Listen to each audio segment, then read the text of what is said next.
Ashoknagar police station में women missing complaint था वहाँ 3 साल तक तो बैंगलोर पुलिस कुछ नहीं कर पाई। Gauhar Taj Begum adalah putri dari Sir Mirza Ismail, mantan Diwan atau Perdana Menteri di 3 negara bagian, Mysore, Jaipur, dan Hyderabad. Satu tokoh politik penting di masa India sebelum merdeka. Hidup Sakere penuh kenyamanan. Ia nyam pendidikan di sekolah elit, hidup dengan segala kemewahan dan tumbuh menjadi wanita elegan dan disegani di kalangan elit India kala itu. Tentunya sebagai cucu dari Sir Mirza Ismail yang selalu disanjung atas perannya dalam mendirikan sejumlah bangunan dan juga monumen penting.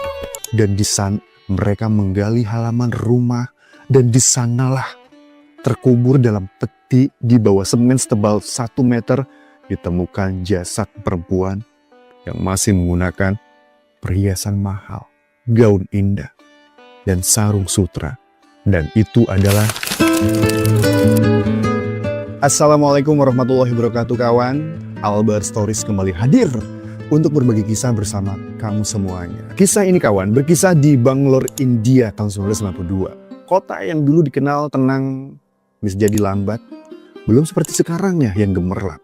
Dan saat itu di tengah kawasan elit, Richmond Town, sebuah rumah mewah berdiri megah. Tapi siapa sangka, halaman belakang rumah itu yang menyimpan rahasia paling kelam dalam sejarah kriminal India. Kawan, kali ini kisah tentang Sakere Kalleli yang lahir pada tanggal 27 Agustus 1947 di Madras atau kini menjadi Chennai. Dari keluarga muslim India Persia yang terpandang. Ayahnya, Ghulam Hussain Namazi, seorang pengusaha kaya dan dermawan. Sementara ibunya, Gauhar Taj Begum, adalah putri dari Sir Mirza Ismail, mantan Diwan atau Perdana Menteri di 3 negara bagian, Mysore, Jaipur, dan Hyderabad. Satu tokoh politik penting di masa India sebelum merdeka. Kawan, dari kecil, perempuan cantik yang ingin saya ceritakan buat kamu semuanya ini dipenuhi kemewahan dan juga pendidikan. Bahkan ia sempat tinggal dan sekolah di Singapura. Tentunya dengan latar belakang seperti itu, hidup Sakere penuh kenyamanan. Ia nyam pendidikan di sekolah elit, hidup dengan segala kemewahan dan tumbuh menjadi wanita elegan dan disegani di kalangan elit India kala itu. Tentunya sebagai cucu dari Sir Mirza Ismail yang selalu disanjung atas perannya dalam mendirikan sejumlah bangunan dan juga monumen penting. Keluarganya nih menggambarkan Sakere ini sebagai sosok yang menawan, sangat menarik, yang menyukai mobil-mobil antik, sangat sosial, sangat penyayang, dan juga menyenangkan kawan. Wanita ini lalu menikah dengan Akbar Mirza Kalleli yang masih ada hubungan kerabat dengan ibunya.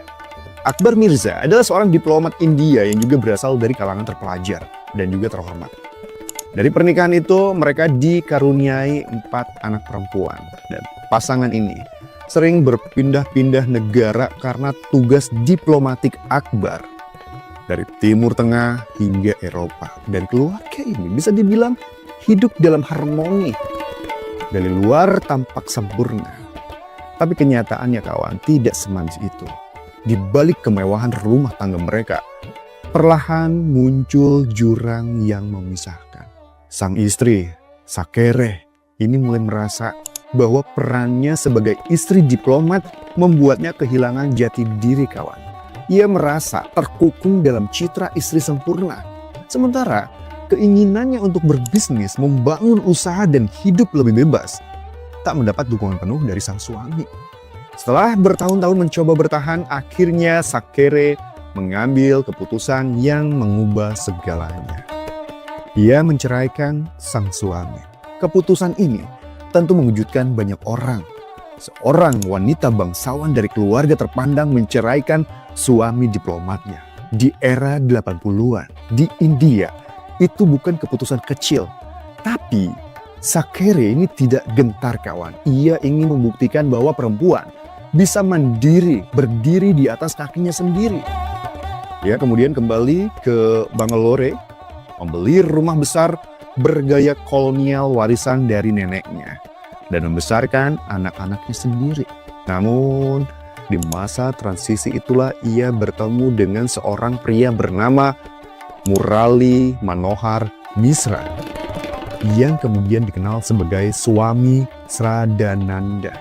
Murali adalah pria karismatik yang mengaku sebagai spiritual guru. Ia mengelilingi dirinya dengan aura keagamaan, spiritualitas, dan juga kebijaksanaan. Tapi siapa sangka kawan, di balik jubah suci dan senyuman manisnya tersembunyi ambisi, manipulasi, dan di situ Murali mengejar untuk menikahi Sakere karena kekayaan dan propertinya yang bernilai miliaran rupiah. Di situ Sakere jatuh cinta dan mereka pun menikah secara rahasia, pindah ke rumah Sakere.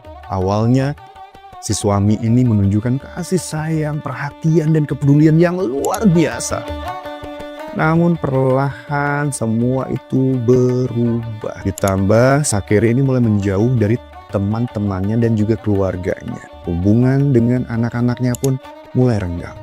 Semua urusan keuangan dan properti ia percayakan kepada sang suami Murali. Ia bahkan menandatangani surat kuasa penuh. Tentunya kawan, melihat perubahan wanita cantik Sakere ini, teman-teman dekatnya mulai curiga. Tapi setiap kali mereka mencoba menanyakan kabarnya, Murali selalu punya alasan. Katanya Sakere sedang berlibur atau sedang berada di luar kota. Dan yang mengejutkan kawan, sejak tahun 1991, Sakere benar-benar menghilang dari peredaran. Selama 3 tahun penuh pula, tidak ada yang melihatnya. Anaknya, Zinat, ini merasa ada yang sangat tidak beres. Tapi polisi waktu itu menolak menyelidikinya. Polisi ini menganggap Sakere udah dewasa dan punya hak untuk pergi jika ia mau pergi kemanapun. Namun anaknya ini tidak menyerah kawan. Ia terus mencari dan akhirnya pada tahun 1994 semua kecurigaannya terbukti benar. Polisi membuka penyelidikan dan memeriksa rumah besar Sakere di Bangalore. Mereka menggali halaman rumah dan di sanalah terkubur dalam peti di bawah semen setebal 1 meter ditemukan jasad perempuan yang masih menggunakan perhiasan mahal, gaun indah, dan sarung sutra. Dan itu adalah jasad Sakere Kaleli. Sadis kawan. Autopsi menunjukkan bahwa Sakere masih hidup ketika peti itu ditutup. Ia mati perlahan dalam gelap sendiri di ruang sempit, tanpa suara, tanpa udara, tanpa pertolongan. Hanya tanah yang menjadi saksi bisu penderitaannya. Ada ya manusia setega itu. Sama istri yang mencintainya dengan tulus. Motifnya tak lain adalah uang kawan, harta. Murali ingin menguasai semua kekayaan dan aset dan properti Sakere dengan surat kuasa penuh yang sudah ia miliki. Ia tahu jika Sakere lenyap, semua akan jadi miliknya. Namun ia tidak pernah menyangka bahwa putri Sakere akan berjuang habis-habisan untuk mencari kebenaran. Setelah penyelidikan intensif dan proses hukum yang panjang, akhirnya pengadilan negeri menjatuhkan vonis hukuman mati kepada Murali atas pembunuhan yang keji, yang kemudian diperkuat oleh pengadilan tinggi. Vonis itu kemudian dirubah menjadi penjara seumur hidup. Dan tentunya kisah ini menjadi salah satu kasus kriminal yang mengerikan dan paling menyita perhatian di India. Bukan hanya karena kejahatan yang keji kawan, tapi karena siapa korbannya. Istrinya sendiri, seorang perempuan kuat, mandiri, bangsawan, yang berani mengejar hidupnya sendiri justru harus mati dalam pengkhianatan yang begitu kelam. Ngeri banget kan? Tapi inilah kenyataan dari kasus kejahatan yang bikin heboh India sekitar 30 tahunan lalu. Yang sekarang diangkat jadi dokumenter berjudul Dancing on the Grave di Amazon Prime Video. Judulnya aja udah bikin merinding ya kawan. Karena si pelaku ini katanya sempat gelar pesta dansa di halaman rumah yang ternyata adalah tempat dia ngubur istrinya. Bahkan produser dokumenter itu, Chandi Ahlawat Dabas dari India Today Originals, bilang bahwa masih banyak tanda tanya yang belum terjawab dari kasus ini. Kayak kenapa, gimana bisa, dan apa motif sebenarnya. Walaupun udah 30 tahunan lalu berlalu, misterinya masih bikin orang mikir dan jadi alasan kenapa kisah ini penting buat dibagikan. Serial dokumenter ini punya 4 episode kawan.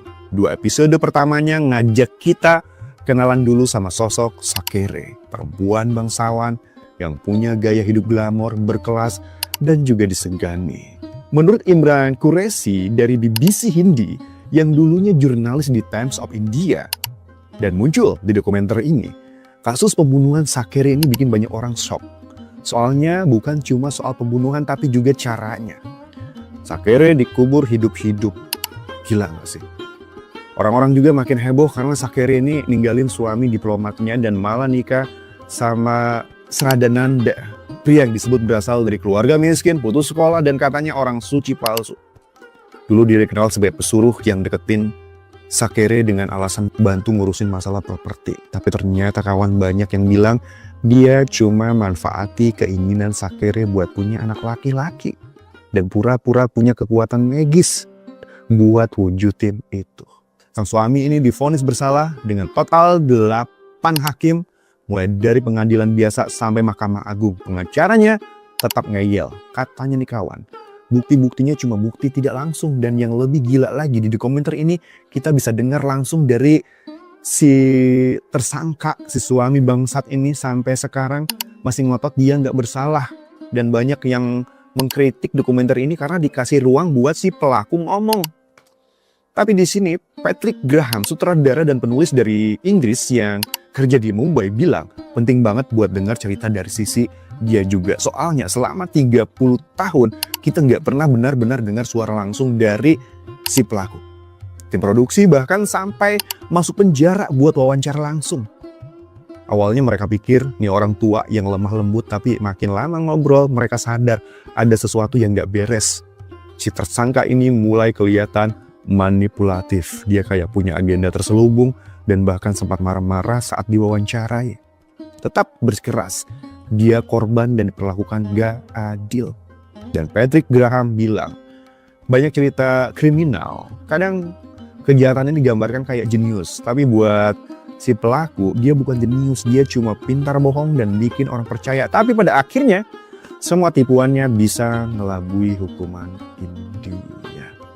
Oke kawan, itu dia kisah yang benar-benar tragis di 31 tahun yang lalu.